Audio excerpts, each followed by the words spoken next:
Hi hello good morning your bestie morning. ನಮ್ಮಲ್ಲಿದ್ದ ಪೇರು ಗಿಡ ಇದ್ದ ಈ ಥರ ಬೆಳೆದೈತಿ. ಪೇರುಕ ಮಾತ್ರ ಸ್ವಲ್ಪ ಸ್ವಲ್ಪ ಆಗತ್ತವು. ಏನು ಮಾಡ್ಬೇಕನ್ನೋ ತಿಳಿವಲ್ತು. ಶ್ರಾವಣದ 2ನೇ ದಿನ ಇವತ್ತು. ಈಗ ನಾನು ದೇವ್ರಿಗೆಲ್ಲ ಅಡ್ಡಾಡ್ತಾನು. ಎಲ್ಲ ದೇವ್ರುಗಳು ಮುಗಿಸ್ಕೊಂಡು ಬಂದಂದ್ರೆ ಒಂದು 11 ದೇವ್ರು ಆಗ್ತಾವೆ. ಎಲ್ಲ ಕಡೆ ಅಡ್ಡಾಡಿಬಿಡ್ತಾನು. ನಾನು ಶ್ರಾವಣದಾಗ ಡೈಲಿ ದೇವರಿಗೆಲ್ಲ ಹೋಗೋದು. ಹೋಗ್ಬೇಕು, ಎಲ್ಲರೂ ದೇವರಿಗೆ ಜಾಸ್ತಿ ಹೋಗ್ಬೇಕು. ಶ್ರಾವಣದಾಗ ದೇವರನ್ನು ಜಾಸ್ತಿ ಜಪ ಮಾಡ್ಬೇಕಂತ ಹೇಳ್ತಾರಲ್ಲ. ನಾನು ವರ್ಷ ಇದೇ ಥರ ಮಾಡೋದು, ಇದೇ ಥರನ ಮಾಡ್ತಿರ್ತಾನು. ನಾನು ನಿಮ್ಮ ಸಲುವಾಗಿ ಸ್ವಲ್ಪ ನೀವು ಹೋಗಿ ಬರ್ತೀರಿ ಅನ್ನೋ ಸಲುವಾಗಿ ಶೇರ್ ಮಾಡ್ಕೊತೇನೆ ಅಷ್ಟೆ. ನಿಮ್ಮ ಜೊತೆ ಶೇರ್ ಮಾಡ್ಕೊಳ್ದೆ ನಾನು ಯಾರ ಜೊತೆ ಶೇರ್ ಮಾಡ್ಕೊಳ್ಳಿ? ನೀವೇ ತಾನೇ ನನ್ನ ಫ್ರೆಂಡ್ಸು. ಅದಕ್ಕೆ ನನ್ನ ವೀಡಿಯೋ ಆಗಲಿ ರೆಸಿಪಿ ಆಗಲಿ ಎಷ್ಟು ಚೆನ್ನಾಗಿ ನೋಡತ್ತಾರಲ್ಲ, ಅದ್ರ ಸಲುವಾಗಿ ನಾನು ರೆಸಿಪಿ ಆಗಲಿ ನಂದು ಏನೋ ಒಂದಾಗಲಿ, ಕಷ್ಟವಾಗಲಿ ಸುಖವಾಗಲಿ ನಿಮ್ಮ ಜೊತೆ ಶೇರ್ ಮಾಡ್ಕೊಂಡಿರ್ತೀನಿ. ಯಾರೂ ಏನೂ ಅನ್ಕೋಬಾರ್ದು. ನಿಮಗೇನಾದರೂ ಅನಿಸಿದ್ರೆ ನನಗೆ ಕಮೆಂಟ್ಸ್ದಲ್ಲಿ ಹೇಳ್ಬೋದು. ಹಾಗೆ ನೋಡ್ತಾ ಯಾರು ಸ್ಕಿಪ್ ಮಾಡ್ದೆ ನೋಡಿ. ಪ್ಲೀಸ್ ಸಬ್ಸ್ಕ್ರೈಬ್ ಮಾಡೋದು ಮಾತ್ರ ಮರಿಬೇಡಿ. ಸಪೋರ್ಟ್ ಮಾಡಿ ಪ್ಲೀಸ್ ಅಂತ ಹೇಳ್ತಾ, ಕಮೆಂಟ್ದಲ್ಲಿ ಏನಾದರೂ ನಾನು ತಪ್ಪಿದ್ರೆ ಕಮೆಂಟ್ದಲ್ಲಿ ಹೇಳ್ಬೋದು. ಇವಾಗ ನಾನು ಏನು ತೋರ್ಸತ್ತೀನಿ, ಏನು ಮಾಡತ್ತೀನಿ ಅಂದ್ರೆ, ನಾನು ಪಡ್ ಮಾಡ್ಕೋತಾ ಇರೋದು. ಹಂಗೆ ಅದ್ರ ಜೊತೆ ದೋಸೆನ ಮಾಡ್ಕೊಳ್ತಾ ಇರೋದು. ಇವಾಗ ಇದನ್ನು ರುಬ್ಕೊಂಬರ್ಬೇಕು. ರುಬ್ಕೊಂಬಂದಾತು. ಈ ಥರ ಇತ್ತು. ಸ್ವಲ್ಪ ಗಟ್ಟಿನ ಐತಿ, ಹಿಟ್ಟು ಗಟ್ಟಿನ ಇರಬೇಕು.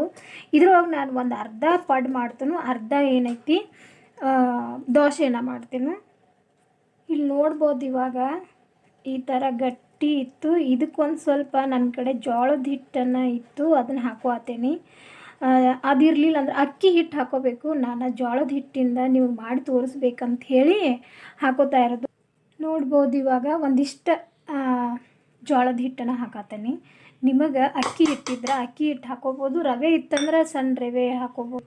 ಚೆನ್ನಾಗಿ ಕಲಿಸ್ಕೋಬೇಕು. ಈ ಥರ ಹೊಂದ್ಕೋತಾನೆ.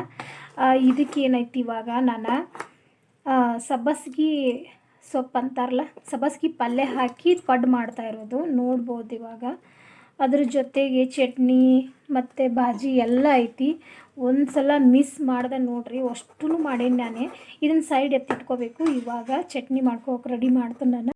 ನೋಡ್ಬೋದು. ಚಟ್ನಿಗೆ ಏನೈತಿ, ನಾನು ಕೊಬ್ಬರಿ ಹಾಕೊಂಡೀನಿ. ಇದ್ರ ಜೊತೆಗೆ ಬೆಳ್ಳುಳ್ಳಿ, 1-2 ಮೆಣಸಿನ್ಕಾಯಿ, ಒಂದು ಚೂರು ಹುಣಸೆ ಹಣ್ಣು, ಕೊತ್ತಂಬರಿ ಸೊಪ್ಪು, ಇದ್ರ ಜೊತೆಗೆ ರುಚಿಗೆ ತಕ್ಕಷ್ಟು ಉಪ್ಪು, ಇದ್ರ ಜೊತೆಗೆ ಒಂದು ಸ್ವಲ್ಪ ನೀರು ಹಾಕೊಂಡ್ಬಿಡ್ಬೇಕು. ನಾನು ಮಿಕ್ಸರ್ ಒಂದೇ ಇತ್ತಲ್ಲ, ಅದ್ರ ಸಲುವಾಗಿ ನಾನು ಪದೇ ಅದನ್ನೇ ಬಳಸತ್ತಿರೋದು. ಇವಾಗ ರುಬ್ಕೊಂಬರಲ್ಲ. ನೋಡ್ಬೋದು. ಇವಾಗ ರುಬ್ಕೊಂಡು ಬಂದ ನಂತರ ಇದೈತಿ. ಇವಾಗ ಇದಕ್ಕೆ ಒಗ್ಗರಣೆ ಹಾಕೋಬೇಕು. ಇದಕ್ಕೆ ಇವಾಗ ಒಗ್ಗರಣೆಗೆ ಏನೈತಿ, 1 ಸ್ಪೂನ್ ಎಣ್ಣೆ ಹಾಕ್ಕೊಂಡನಿ, ಒಂದು ಸ್ವಲ್ಪ ಕರಿಬೇವು, 1 ಸ್ಪೂನ್ ಜೀರಿಗೆ, ಹಂಗೆ ಏನೈತಿ 1 ಸ್ಪೂನ್ ಆಗುವಷ್ಟು ಸಾಸಿವೆ. ಇದಕ್ಕೆ ಇವಾಗ ಹಾಕತ್ತೇನೆ. ನೋಡ್ಬೋದು. ನಾನು ಮೆಣಸಿನ್ಕಾಯಿ ಖಾರ ಏನೂ ಹಾಕ್ಕೊಂಡಿಲ್ಲ, ಯಾಕಂದ್ರೆ ಖಾರ ಜಾಸ್ತಿ ಬೇಡ ಅಂದ್ರೆ ಅದಕ್ಕೆ. ನೋಡ್ಬೋದು. ಈ ಥರ ಚಟ್ನಿ ರೆಡಿಯಾಗಿತ್ತು. ಇನ್ನು ಬಾಜಿ ಮಾಡ್ಕೋಬೇಕು. ಇವಾಗ ಏನೈತಿ, ಬಟಾಟಿ ಬಾಜಿನ ಮಾಡ್ತಾ ಇರೋದು. 1-2 ಸ್ಪೂನ್ ಎಣ್ಣೆನ ಹಾಕೋತೀನಿ. ನೋಡ್ಬೋದು. 2 ಸ್ಪೂನ್ ಸಾಕಾಗ್ತೈತಿ ಇದಕ್ಕೆ, ಅಷ್ಟು ಸಾಕು. ಅದಕ್ಕೆ ಇವಾಗ 1 ಸ್ಪೂನ್ ಜೀರಿಗೆನ ಹಾಕತ್ತೀನಿ, ಒಂದು ಚೂರು ಸಾಸಿವೆ, ಒಂದು ಸ್ವಲ್ಪ ಮೆಣಸಿನ್ಕಾಯಿ, 2 ಮೆಣಸಿನ್ಕಾಯಿನ ಸಣ್ಣದಾಗಿ ಕಟ್ ಮಾಡಿರೋದು, ಒಂದು ದೊಡ್ಡ ಗಾತ್ರದಷ್ಟು ಈರುಳ್ಳಿನ ಕಟ್ ಮಾಡಿರೋದು. ಇವಾಗ ಏನೈತಿ, ಒಂಚೂರು ಕರಿಬೇವನ್ನ ಹಾಕ್ಕೊಂಡು ಒಗ್ಗರಣೆ ಮಾಡ್ಕೋಬೇಕು. ಇದನ್ನು ಇವಾಗ ಈ ಥರ ತಿರುಗಿಸ್ಕೋಬೇಕು. ಇವಾಗ ಏನೈತಿ, ಇದಕ್ಕೆ ಒಂಚೂರು ಅರಿಶಿನ ಪುಡಿನ ಹಾಕತ್ತೀನಿ.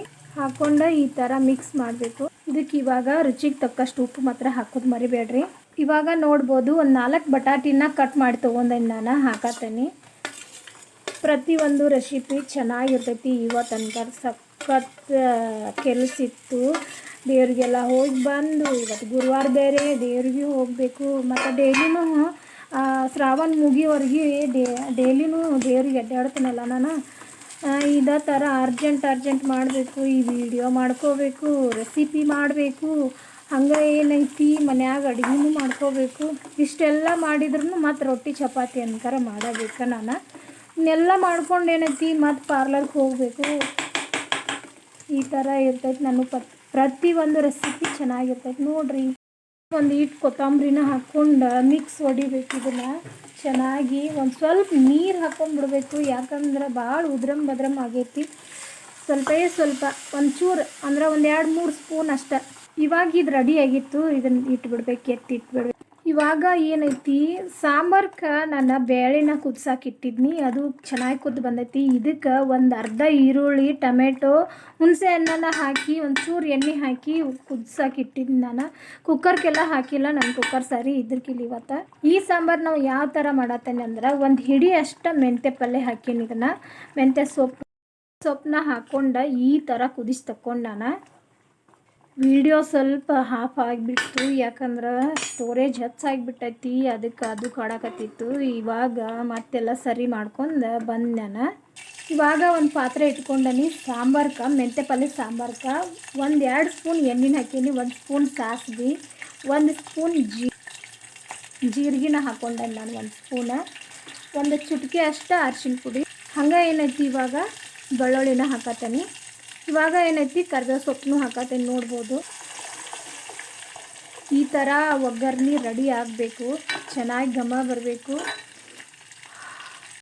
ಏನೈತಿ ಮಸಾಲೆ ಖಾರನ 1 ಸ್ಪೂನ್ ಹಾಕತ್ತೀನಿ. ನಮಗೆ ಎಷ್ಟು ಬೇಕು ಅಷ್ಟು ಹಾಕ್ಕೋಬೇಕು. ಖಾರ ಬೇಕಾದ್ರೆ ಖಾರ, ಸಪ್ಪಿ ಬೇಕಾದ್ರೆ ಸಪ್ಪಿ. ನಮ್ಮ ಮಿಡಲ್ದಾಗ ಹಾಕ್ಕೊಂಡನಿ, ಅಷ್ಟೇ ಬೇಕು, ಜಾಸ್ತಿ ಖಾರ ಬೇಡ.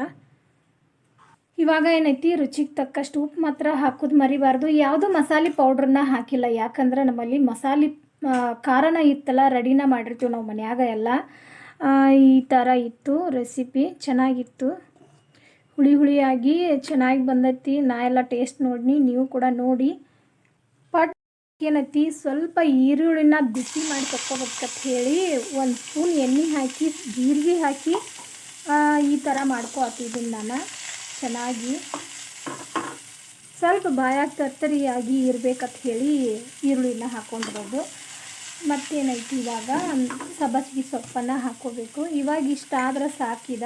ಇದನ್ನು ಪಡ್ಡಿನ ಹಿಟ್ಟಿಗೆ ಮಿಕ್ಸ್ ಮಾಡ್ಕೋಬೇಕು.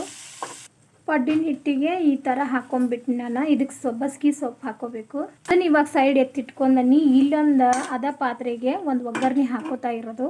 ಈ ಒಗ್ಗರಣೆ ಯಾಕಂತ ಕೇಳ್ಬೋದು. ಮೆಂತ್ಯ ಸೊಪ್ಪನ್ನ ಅಂದ್ರೆ ಮೆಂತ್ಯ ಪಲ್ಯನ ಮಾಡತ್ತಿರೋದು ನಾನು. 1 ಸ್ಪೂನ್ ಎಣ್ಣೆ ಹಾಕ್ಕೊಂಡನಿ, ಬೆಳ್ಳುಳ್ಳಿ ಹಾಕ್ಕೊಂಡನಿ, ಒಂದು ಅರ್ಧದಷ್ಟು ಈರುಳ್ಳಿನ ಹಾಕ್ಕೊಂಡನಿ ಸಣ್ಣದಾಗಿ ಕಟ್ ಮಾಡಿರೋದು. ಆ ಕಡೆ ಸಾಂಬಾರನ್ನು ಕುದೀತಾ ಇತ್ತು, ಅದಕ್ಕೆ ಮೇಲ್ಗಡೆ ಒಂಚೂರು ಕೊತ್ತಂಬರಿ ಹಾಕಿದ್ನಿ. ಈ ಥರ ಒಗ್ಗರಣೆನೂ ರೆಡಿ ಮಾಡ್ಕೊತಿದ್ನಿ ಪಲ್ಯಕ್ಕಿದ. ಇದಕ್ಕೆ ಇವಾಗ ಏನೈತಿ ಸಣ್ಣದಾಗಿ ಕಟ್ ಮಾಡಿರೋ ಒಂದೇ ಒಂದು ಮೆಣಸಿನ್ಕಾಯಿನ ಹಾಕೋತಾ ಇರೋದು. ಇವಾಗ ಏನೈತಿ ಒಗ್ಗರಣೆ ರೆಡಿ ಆಗೈತಿ. ಇದಕ್ಕೆ ಪಲ್ಯನ ಹಾಕ್ಕೊಂಡ್ಬಿಡ್ಬೇಕು ನಾವು. ಪಲ್ಯ ಎಲ್ಲ ಚೆನ್ನಾಗಿ ತೊಳಿಬೇಕು, ಯಾಕಂದ್ರೆ ಉಸುಕ ಮಣ್ಣು ಸಾಕಷ್ಟು ಇರತೈತೆ. ಈ ಥರ ಮೇಲ್ಗಡೆ ಹಾಕ್ಕೊಂಡ್ಬಿಡ್ಬೇಕು ಇದನ್ನು. ಇವಾಗ ಸೊಪ್ಪು ಹಾಕ್ಕೊಂಡನಿ. ಇವಾಗ ಏನೈತಿ ಮೇಲ್ಗಡೆ 1-2 ಸ್ಪೂನ್ ಆಗುವಷ್ಟು ಕೆಂಪು ಬೇಳೆನ ಹಾಕ್ಕೊಂಡನಿ. ಇವಾಗ ಏನೈತಿ ರುಚಿಗೆ ತಕ್ಕಷ್ಟು ಉಪ್ಪು ಮಾತ್ರ ಹಾಕೋದು ಮರಿಬೇಡ್ರಿ. ಈ ಥರ ಹಾಕ್ಕೊಂಡು ಮಿಕ್ಸ್ ಮಾಡ್ಕೊಂಡು ಒಂದು 5 ನಿಮಿಷ ಇದನ್ನು ಕುದಿಸ್ಕೋಬೇಕು. ನೀರಿನ ಅಂಶ ಎಲ್ಲ ಹೋಗಬೇಕು. ನಾನು ಅಷ್ಟರೊಳಗೆ ಪಡ್ಡಿಗೆ ರೆಡಿ ಮಾಡ್ಕೊತನು. ಪಲ್ಯ ಎಲ್ಲ ರೆಡಿಯಾಗಿತ್ತು, ಸೈಡ್ ಎತ್ತಿಟ್ಕೊಂಡೀನಿ. ಇವಾಗ ಏನೈತಿ ಇದನ್ನೆಲ್ಲ ಮಿಕ್ಸ್ ಹೊಡಿಬೇಕು. ನಾನು ಸಬ್ಬಸಿಗೆ ಸೊಪ್ಪನ್ನು ಒಂದು ಹಿಡಿ ಅಷ್ಟು ತೊಗೊಂಡೀನಿ. ಹಿಡಿ ಅಂದ್ರೆ ದೊಡ್ಡ ಹಿಡಿ ಅಲ್ಲ, ಒಂದು ಚೂರು. ನೀವು ಅಳತೆ ಏನಾರು ಮಾಡ್ಕೋಬೇಕಿತ್ತಂದ್ರೆ ಒಂದು ಸಣ್ಣ ಬೌಲಲ್ಲೇ 1 ಬೌಲ್ ತೊಗೋಬೇಕಷ್ಟ. ಈ ಥರ ಮಿಕ್ಸ್ ಮಾಡ್ಕೋಬೇಕು. ಇದನ್ನು ಚೆನ್ನಾಗಿ ಹೊಂದ್ಕೋಬೇಕು. ಈ ಪಡ್ಡೆಲ್ಲ ಸಕ್ಕ ಟೇಸ್ಟಿಯಾಗಿತ್ತು. ನೀವು ಅನ್ಕರ ಟ್ರೈ ಮಾಡ್ತೀರಾ ಅಂತ ಅಂದ್ಕೊಂಡನಿ. ಇವಾಗ ಏನೈತಿ ಹಿಟ್ಟೆಲ್ಲ ರೆಡಿಯಾಗಿತ್ತು. ಮೇಲ್ಗಡೆ ಒಂಚೂರು ಹಿಂಗೆ ಎಣ್ಣೆನ ಬಿಟ್ಕೋಬೇಕು ಪ್ರತಿಯೊಂದಕ್ಕೂ, ಇಲ್ಲಾಂದ್ರೆ ಅಂಟ್ಕೊಂಡ್ಬಿಡ್ತಾವ. ಇವಾಗ ಏನೈತಿ ಒಂದೊಂದು ಮನೆಗೆ ಈ ಥರ ಹಾಕೋಬೇಕು. ಗ್ಯಾಸ್ ಒಂದು ಸ್ವಲ್ಪ ಸ್ಲೋ ಆಗೇ ಇರಲಿ, ಕಡಕ್ಕಂಗೆ ಆಗಬೇಕಂದ್ರೆ. ಹಿಟ್ಟು ಸ್ವಲ್ಪ ಮಾಡ್ಕೊಂಡಿರೋದು, ಯಾಕಂದ್ರೆ ಮನ್ಯಾಗ ಯಾರೂ ಇದ್ರಕ್ಕಿಲ್ಲ, ನಾವು 4 ಜನ. ಅಷ್ಟಕ್ಕಾಗಿ 2 ದೋಸೆ 1-4 ಪಡ್ಡ ಅಂದ್ರೆ ರಗಡ್ ಆಗಿಬಿಡ್ತೈತೆ ನಮಗೆ. ಮತ್ತು ಯಾಕೆ ಮಾಡೋದಂತ ಹೇಳಿ ಮಾಡ್ಕೊಂಡಿಲ್ಲ ಅಷ್ಟ. ನೋಡಿ ಗರಿಯಾಗಿ ಚೆನ್ನಾಗಿ ಬರತ್ತಲ್ಲ, ತಿರ್ಗತ್ತಾವ. ನಾವೇನು ಮಾಡಿಲ್ಲ ಅದಕ್ಕೆ. ಈ ಥರ ಸಬ್ಬಸಿಗೆ ಸೊಪ್ಪಿನ ಪಡ್ಡು ರೆಡಿ ಆಗಿಬಿಡ್ತು. ಇವಾಗ ಪಡ್ಡೆಲ್ಲ ಈ ಥರ ಮಾಡ್ಕೊಂಡ್ಬಂದೀನಿ. ಈ ಥರ ಇತ್ತು. ಇನ್ನೇನು ಇದ್ರದ್ದು ದೋಸೆನ ಮಾಡಬೇಕು. ನಾನು 2 ಐಟಮ್ನ ಹೇಳಿದ್ನೆಲ್ಲ, 2 ಐಟಮ್ನ ರೆಸಿಪಿ ನಾನು ನಿಮಗೆ ಶೇರ್ ಮಾಡ್ಕೊತೀನಿ. ಈ ದೋಸೆ ಹಿಟ್ಟು ರೆಡಿಯಾಗಿತ್ತು. ತವಾ ಇಟ್ಕೊಂಡೆ ನಾನು ಇಲ್ಲೊಂದು. ಇನ್ನೇನೈತಿ ದೋಸೆನ ಹಾಕೋಬೇಕು. ನಾನು ತವಾ ಇಟ್ಕೊಂಡ ಮೇಲ್ಗಡೆ ಒಂಚೂರು ಈ ಥರ ಎಣ್ಣೆನ ಹಚ್ಕೊಂಡಿರ್ತನು. ಹಂಗೆ ಏನೈತಿ ಮೇಲ್ಗಡೆ ಈ ಥರ ನೀರು ಹಾಕ್ಕೊಂಡು ಒಂದು ಅರ್ಬಿದಿಂದ ಈ ಥರ ಸಿಟ್ಕೊಂಡ್ಬಿಡ್ಬೇಕು. ಅಂದ್ರೆ ದೋಸೆ ಅಂಟ್ಕೋ ಹಂಗಿಲ್ಲ. ಈ ದೋಸೆ ಮಾತ್ರ ಅಂಟ್ಕೋದೇ ಇಲ್ಲ ಹೇಳ್ಬೇಕಂದ್ರೆ. ಈ ಥರ ಹಾಕ್ಕೊಂಡು ತಿರುಗಿಸ್ಕೊಂಡ್ಬಿಡ್ಬೇಕು. ಇನ್ನೊಂದು ಚೂರು ಹಾಕೋತೀನಿ ನಾನು. ದೋಸೆ ದೊಡ್ಡದು ಬೇಕಾತಂದ್ರೆ ಈ ಥರ ಹಾಕ್ಕೊಂಡು ರೌಂಡಾಗಿ ತಿರುಗಿಸ್ಕೊಂಡ್ಬಿಡ್ಬೇಕು ಈ ಥರ. ಇದಕ್ಕೆ ಇವಾಗ ಏನೈತಿ ಮೇಲ್ಗಡೆ ಒಂಚೂರು ಈರುಳ್ಳಿನ ಹಾಕೋತೀನಿ ಸಣ್ಣದಾಗಿ ಕಟ್ ಮಾಡಿರೋದು. ಸ್ವಲ್ಪ ಬಟಾಟೋನ ಹಾಕೊಂಡ್ಬಿಡ್ಬೇಕು. ಈ ಥರ ಮಿಕ್ಸ್ ಮಾಡ್ಕೋಬೇಕು ಇದನ್ನು. ಸ್ವಲ್ಪ ಇದಕ್ಕೆ ಪುಟಾಣಿ ಚಟ್ನಿನ ಹಾಕೋತೀನಿ. ಇದಕ್ಕೆ ಇವಾಗ ಏನೈತಿ ಸ್ವಲ್ಪ ಅಂದ್ರೆ 1-2 ಸ್ಪೂನ ನಾವು ಚಟ್ನಿನ ಮಾಡಿಟ್ಕೊಂಡಿದ್ವಲ್ಲ ಕೊಬ್ಬರಿ ಚಟ್ನಿ, ಅದನ್ನು ಹಾಕೋತೀನಿ. ಮೇಲ್ಗಡೆ ಏನೈತಿ ತುಪ್ಪ ಆಗಲಿ ಬೆಣ್ಣೆ ಆಗಲಿ ಹಾಕೊಂಬಿಡ್ರಿ. ನಾನಿಲ್ಲಿ ಎಣ್ಣೆನ ಹಾಕೋತೀನಿ. ನೋಡ್ಬೋದು ಎಲ್ಲ ಏನೈತಿ ಒಂದು ಸಲ ಈ ಥರ ಮಿಕ್ಸ್ ಮಾಡ್ಕೋಬೇಕು. ಗ್ಯಾಸ್ ಅನ್ಕಾರ ಸ್ಲೋ ಆಗಿ ಇರಬೇಕು. ಚೆನ್ನಾಗಿರ್ತೈತಿ. ಈ ಥರನ ಮಾಡಿದ್ರೆ ನಾವು ಹೋಟೆಲಲ್ಲೆಲ್ಲ ನೋಡಿರ್ತೀವಿ, ಒಂದೊಂದು ಸೈಡ್ ಕೊಡ್ತಾರೆ ಈ ಥರ ರೆಸಿಪಿ. ಚೆನ್ನಾಗಿರ್ತೈತಿ. ಇದನ್ನು ಒಂದು ಸಲ ಟ್ರೈ ಮಾಡ್ರಿ ಅಂತಲೇ ಹೇಳ್ಬೋದು. ನೋಡ್ಬೋದು ಇವಾಗ ನಾನು ಅದನ್ನ ಮೇಲಿಂದ ತೆಗೆದು ಸ್ವಲ್ಪ ಒಂದು ತಾಟಿಗೆ ಹಚ್ಕೋತೀನಿ. ಮಿಕ್ಕಿದೆಲ್ಲ ಅದ್ರೊಳಗೆ ಇರಬೇಕಂತ ಹೇಳಿಬಿಡಾತೀನಿ. ಇನ್ನೊಂದು ಸ್ವಲ್ಪ ದೋಸೆನ ಕೆಂಪಗಾಗಬೇಕು. ಆ ನಂತರ ಏನೈತಿ ಅದನ್ನು ತಿರುಗಿಸ್ಕೋಬೇಕು. ಮೇಲ್ಗಡೆ ಏನೈತಿ ಒಂಚೂರು ಪುಟಾಣಿ ಹಿಂಡಿನ ಏನೈತಿ ದೋಸೆನ ತಕ್ಕೊಂಬಿಡಬೇಕು. ಈ ಥರ ಮಾಡ್ಕೊಂಡೆ ನೋಡ್ಬೋದು. ಚೆನ್ನಾಗಿತ್ತು. ನೋಡ್ಬೋದು ಇವಾಗ ತಾಟಿಗೆಲ್ಲ ಹಚ್ಚಿದ್ನಿ. ಈ ಥರ ಇತ್ತು ಇವತ್ತಿನ ರೆಸಿಪಿ. ಈ ಥರ ಇತ್ತು. ಈ ಥರ ಮಾಡಿದ್ದೀನಿ ನಾನು. ಹೆಸರು ಕಾಳು ಸಬ್ಬಸಿಗೆ ಪಡ್ಡು ಅಂತ ಮಾಡಿದ್ನಿ. ಅದ್ರ ಜೊತೆಗೆ ಇದೊಂದು ದೋಸೆನ ಮಾಡ್ಕೊಂಡಿದ್ನಿ. ಪ್ಲೀಸ್ ಇಷ್ಟ ಆಗೈತೆ ಅಂದ್ಕೊಂಡ್ನಿ. ಇವತ್ತಿನ ಜರ್ನಿ ಒಂದು ಸ್ವಲ್ಪ ಲಾಂಗ್ ಆಗಿಬಿಟ್ಟೈತಿ ಹೇಳ್ಬೇಕಂದ್ರೆ. ಪ್ಲೀಸ್ ಮಿಸ್ ಮಾಡ್ದೆ ನೋಡಿ, ಸ್ಕಿಪ್ ಮಾಡ್ದೆ ನೋಡಿ. ಹಂಗೆ ನೋಡ್ತಾ ಪ್ಲೀಸ್ ಒಂದು ಲೈಕ್ ಕೊಡಿ, ಸಬ್ಸ್ಕ್ರೈಬ್ ಮಾಡ್ಕೊಂಡು. ಈ ಥರ ಐತಿ. ಓಕೆ, ಟೇಕ್ ಕೇರ್, ಬಾಯ್. ನಾಳಿನ ವಿಡಿಯೋದಲ್ಲಿ ಸಿಗ್ತೀನಿ.